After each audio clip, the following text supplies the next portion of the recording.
How to make a path. CoSpaces Edu tutorial by Raine.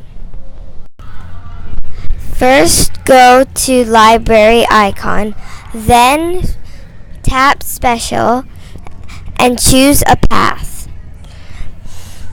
Then go to characters and choose a character of your choice. Now you have to shape the path how you want to. Now you have to put the person on the path. Now you have to double tap the character and go to code. Then turn on the switches.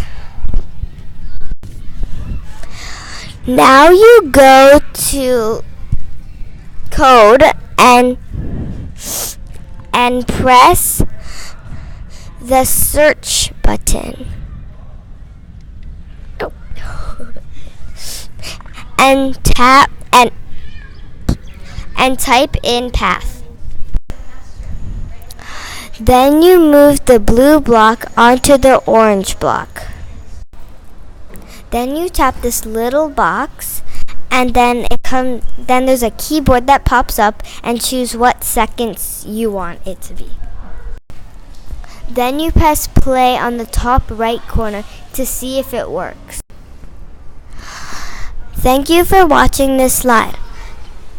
For more videos, go to creativecomics.org/choose.